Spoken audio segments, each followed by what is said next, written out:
Hello mga kababayan, welcome to PB Loves channel. And for today's video, tingnan po natin yung mga hinahanda ng Tres Maria sa kanilang ipapadala sa kanilang mga pamilya sa Davao. So, tingnan natin marites tayo dun sa mga isisend nila sa kanilang mga family. Tingin ko palang napakarami na nito at napakarami na mga bibigyan. And for sure, magiging masaya yung mga mabibigyan itong regalo nila, no. Parang ang peg nila ay parang nasa abroad lang sila no magsisend ng package sa kanilang mga loved ones. So, isa sa pinakamasarap kasi sa pakiramdam yung syempre nakakatanggap ka ng mga ganitong mga boxes tapos mag-unboxing ka, 'di ba? So, aminin niyo 'yan. Masarap sa pakiramdam at nakaka-excite. At ganun pa man, siguro naman hindi naman nila mapapanood agad tong video na to or baka mapanood nila. So, hindi na surprise. Pero, syempre, mas exciting pa rin kapag dumating na yung mga package doon. Or kung mapanood naman ng family nila, di ba, parang, syempre, wow, ang dami na. Ano kaya yung mga para sa amin doon. So, ayun, abangan nyo mga kababayan, susunod na video na to. Tignan natin sila Kumaring Irene, si Ate Badiday, at si Marjorie, kung ano yung mga ilalagay nila sa kanilang mga boxes. At after neto, pupunta na tayo ng LBC para ipadala naman yung kanilang mga package. So, let's go! So, ayan mga kababayan, naipak na po nila Ate Badiday, ni Chris Marjorie at ni Kumaring Irene ang kanilang mga ipapadala ngayong Christmas sa kanilang mga mahal sa buhay sa Davao. Wow! Ano naman yan? Mga underwear. O yan, pinangalanan nyo na. Oo, mayroon ng pangalan. Ayan, may mga sapatos pa. Wow, ang gaganda naman ito mga sapatos. Oh. Ayan, ito yung mga galing din kay Tita PB Love, no? Opo. Ayan, oh. Kay Christine. Christine. Tapos may mga ganyan kayo. May mga bags pa. Meron pa. Wow, ang dami Marjorie t-shirt. sa kanyang pinsan. Wow, para kay Roslyn. Rosilyn. Oh, may mga ano pa. Ano tawag dyan? Binigay ito ni Tita Francine. Oh, yan. Binigay na namin din sa Wow. Ikaw naman, ano yung, ano mo? Para kanino naman yan? Kay ano? Ito yung kay Kumaring Irene. kanila. Ito kay ano, Kumaring Irene, oh. Patingin niya na. Tignan ko nga yung mga timbang ng inyong ano. Ayan. Ay, uy. Siguro mga ano to. 4 kilos. Ayan. So, ito binigay na lang natin kay Kumaring Irene para sa kanyang mga anak. Ayan, oh. Para may laruan sila. O, tigdala. Di ba Ilan marami to? yan? Oo. Saan kaya yung iba? Okay, ayan, meron ka din. O, para kay Rap-Rap. Rap-rap din ito. Okay, so ayan, kasi mga kababayan, hindi pala pwedeng bilhin yung yung box ng LBC. Kailangan doon natin dadalhin, doon tayo magpapak nito kasi para i-inspection daw nila. So kung may mga babasagin, ayan, magpapadala din sila ng mga perfume. Kailangan i-bubble wrap natin yan, then ilalagay natin siya sa isang Tupperware para safe. Ilan ba yung pabango mo? 3. Kay Kumaring Irene, hindi ko alam kung ilan. So, ayan, dadali na po namin to today sa LBC para 3 to 5 days ay makakarating na po to sa Davao. Maaga pala no? Maaga makakarating. Ano? Bongga. So, ayan. Buwan pa sir. Hindi 3 to 5 days. Ang LBC ay express padala. Charis. Hari ng padala. Hindi na yun alam. Pero okay na to. Mayroon ng mga pangalan. So, ayan. Rap-rap. Kay Rap-Rap. Wow, may lagayan na siya. May tumbler na. Magay ng tubig. So, ayan mga kababayan, samahan nyo kami mamaya sa kanilang pagbabalot doon sa LBC. Okay, sige, isupot nyo na ng maigi. Parang mas marami ata sa'yo. Baka kulang yung malaking, baka 2 box yan. Kasi ano ito, yung use Oo. sayang naman dito ipagadala. May nalang mas mabuti na lang mayroon mas kapatid. Parang malaki. Siguro yung mga box mo na mga jumbo.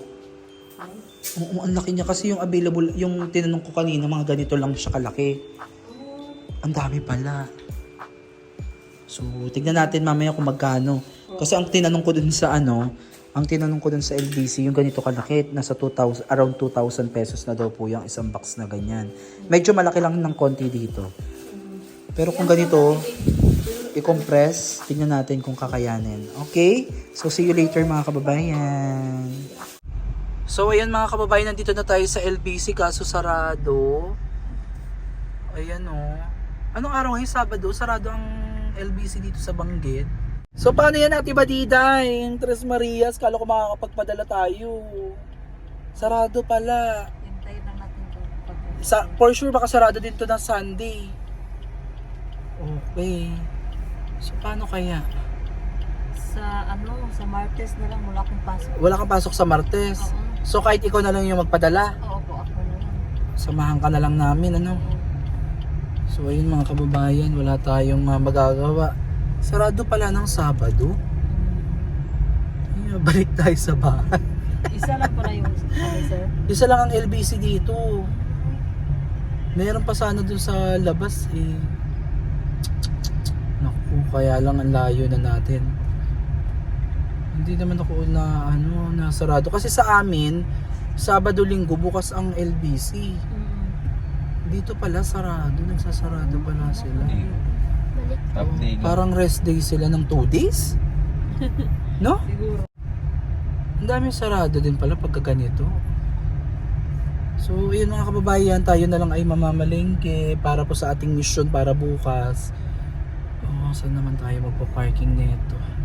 Okay, mamaya na lang ulit mga kababayan. Bye! At ayan mga kababayan, nandito na po tayo sa bahay. So, ito na yung mga pinambili natin na mga recados ng ating sopas for tomorrow. Yan, bumili na ako ng marami para Kasi ito na lang yung ginamit ko na pang wala kasing ibang available na gatas. Ayan na lang. Basta evaporada. Wala, usually ang ginagamit ko kasi ay yung Alaska. Yung ginagamit kong pang ganito, yung kulay red.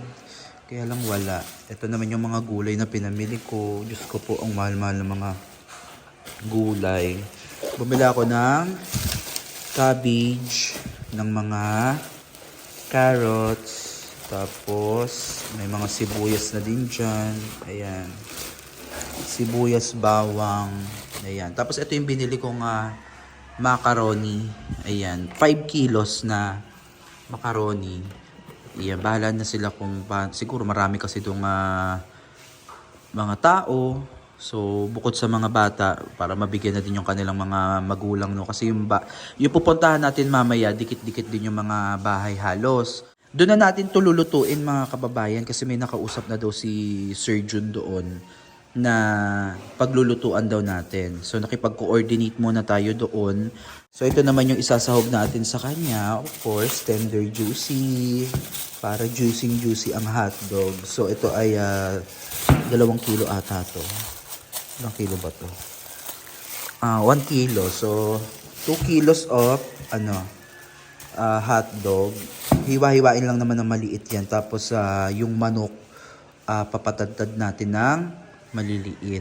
So, nakabili na din tayo ng mga juices. Nasasasakyan na yung mga juice.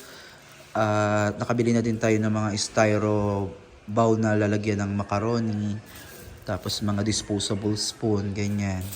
So ayun mga kababayan, kanina ay galing po tayo ng Banggit at sarado nga po yung LBC. So nalungkot si Kumaring Irene dahil kala namin maipapadala na namin yung kanilang mga gamit. Pero babalik tayo bukas para itry naman kung open na ito. So ayun, ang naman nito, ang delivery naman nito ay 3 to 5 days lamang kapag ganito mga bandang Davao. So makakarating naman to bago mag-Christmas talaga doon sa Davao. So ayun, hindi din kasi pumayag yung LBC na dalhin na lang sana dito yung box. Kumbaga bibilin yung box. Parang katulad kay Tita PB Lab. Pag nagsisend siya ng mga balikbayan box, bumibili lang sila ng balikbayan. Tapos doon na nila pupunuin sa bahay. At least doon pa lang sa bahay na na ba nila. Sila na yung nag-ayo, sila na yung nagkamada. Yung parang magsasalansa ng mga pinamili nila. Kaya lang dito iba. Kailangan, dadali mo talaga yung mga items doon. Kaya sobrang hassle na talagang doon mo pa, doon ka pa magbubulat-lat, doon dadali mo pa yung mga, mo doon ipapadala mo. So, ang lang naman nila kasi para daw nila, ma-check daw nila yung nakalagay talaga doon sa box. Kumbaga, ma-inspection daw nila. So, ayun. Kaya talagang dadalhin talaga namin. Actually, hindi ko na pinababasa sa sasakyan yung mga gamit nila. Para dire-diretso na lang kapag magpapadala na lang kami. So, ayun guys. Hanggang dito na lang muna. At ako muna ay magpe-prepare ng aming mga gagamitin para bukas sa aming feeding program. Kasama po si Sir Jun bukas. Pupuntahan po natin yung Damulog. Isa po to sa mga sitio dito sa Abra, dito sa Danglas, kung saan sila din po ay naapektuhan ng nung nagdaang bagyong Egay. So, samahan niyo po kami na maghatid ulit ng another kasiyahan at blessing sa mga kababayan natin doon, lalo na darating na po ang araw ng Kapaskuhan. So, para maramdaman nila yung spirit of giving. Ayan. So, muli, nais ko po kayong imbitahan sa channel po ni Tita PB Love, ang PV Love Channel. Maraming salamat po sa patuloy na sumusuporta at tumatangkilik sa kanyang YouTube channel. Please don't forget to subscribe, click ang notification bell para always updated kayo sa mga upcoming videos na i-upload namin. At syempre ang buong PV Team Luzon, Visayas at Mindanao, sila Kuya One Show, That's Oblak TV, Master Goteng, Tears of the Explorer, at soon si Kuya Totoy Vlog. Maraming salamat po at God bless po sa inyo. Bye-bye!